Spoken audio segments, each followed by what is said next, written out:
Hello everyone, welcome. In this video we are going to talk about top 5 4K TVs under $500. So before starting this video, make sure to hit that like button, subscribe to our channel to join our family, and turn on your post notifications to get first access to all our future updates. A few years ago, if you wanted to buy a decent LCD TV, chances were that you wouldn't be able to find any good models under $500. Although the best models are still priced higher, depending on your use, you can find models that can serve you well in this price category. Keep in mind that most models are available in a wide range of sizes, as well, so if you want the best TV under $500, but aren't willing to compromise on quality, you can always go for a smaller sized set. We've tested over 80 TVs in the past 2 years, and below are our recommendations for the best TVs under $500 you can buy. Number 1. Hisense 55H8G. The best 4K TV under $500 that we've tested is the Hisense 55H8G. It performs surprisingly well considering its low price point, and has fairly thin bezels that help it look more premium than its price would suggest. It uses the Android TV Smart interface, which gives you access to a very large selection of apps, and allows for a ton of customization, but it may not be the easiest to use at times. It has an excellent native contrast ratio that's further enhanced by its full array local dimming feature, something that's impressive to see included in this price range. This makes it a great choice for watching movies in a dark room, and its high peak brightness means that you shouldn't get too much glare, even if you watch a lot of daytime TV in a bright room.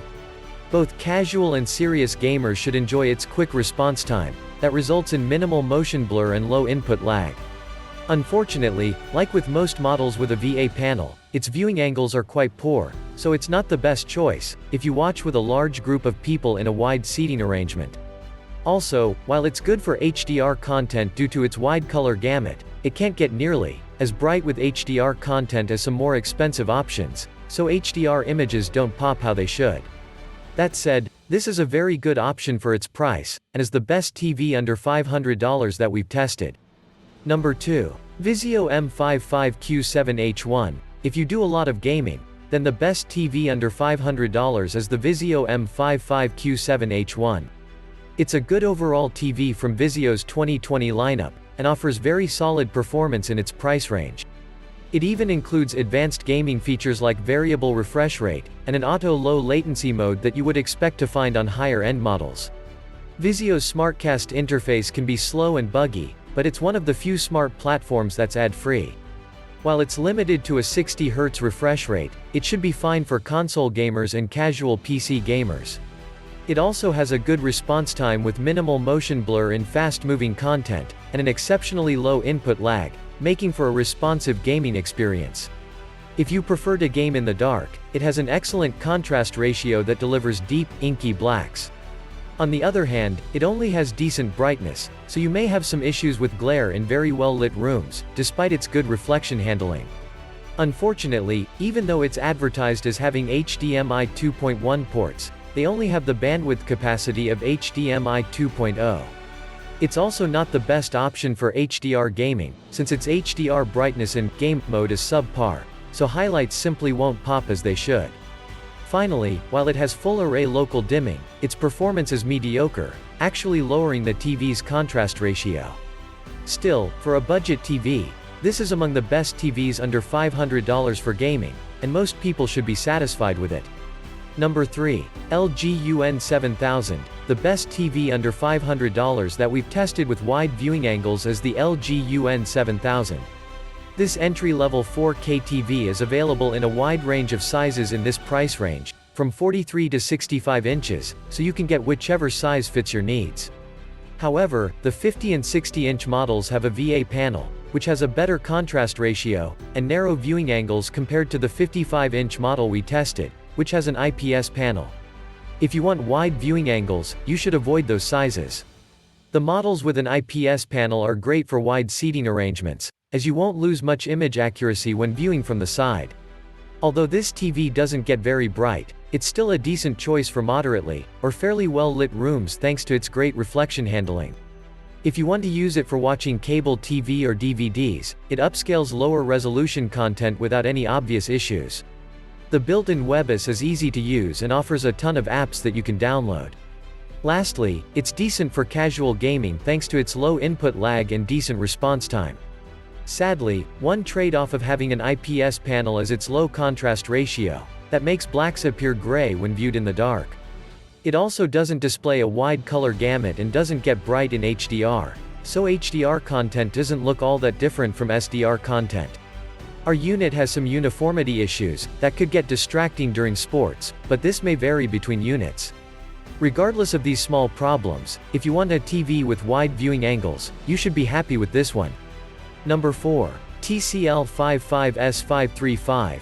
If you prefer something with Roku TV as its smart operating system, then check out the TCL 55S535.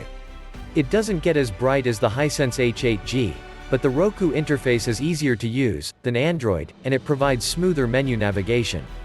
You can also easily find your favorite apps in the App Store. In terms of picture quality, the TCL is good and should please most people. It performs best in dark or dim rooms because it has an outstanding contrast ratio, and decent local dimming feature that make blacks look deep and inky.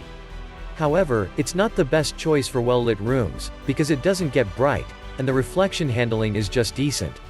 It also displays a very wide color gamut for HDR content, but may not get bright enough to truly make highlights stand out.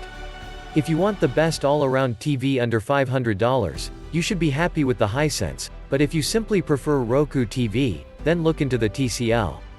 Number 5. Samsung UN43TU8000FXZA. If you need a smaller gaming TV for your space, check out the Samsung UN43TU8000FXZA. It lacks VRR support and doesn't have a response time as fast as the Vizio M7 series Quantum 2020, but unlike the Vizio, it's available in a 43-inch size, and it has a higher contrast ratio. Even though it doesn't have a local dimming feature, it still produces inky blacks that look great in the dark. It also runs on Samsung's Tizen OS, which is much smoother and faster than Vizio SmartCast. It also has a remarkably low input lag that makes gaming feel responsive. Despite having decent reflection handling, it doesn't get very bright, so it may struggle with glare in bright rooms. It also lacks a wide color gamut for HDR content and has narrow viewing angles, meaning the image looks washed out from the side, and so it may not be the best option for co-op gaming. Ultimately, you can't go wrong with the Vizio, if you want a TV under $500 with VRR support and a fast response time for gaming. But if you're looking for a smaller alternative with an even higher contrast ratio, consider the Samsung. Let us know if you have any questions in the comments below, and we will be happy to try and address them. Also, please let us know if there is anything else you would like for us to talk about to give you a better understanding. If you learned something new from this video, make sure to give this video a big thumbs up, and subscribe to join our family so you can make sure you get all our future updates. Thanks for watching.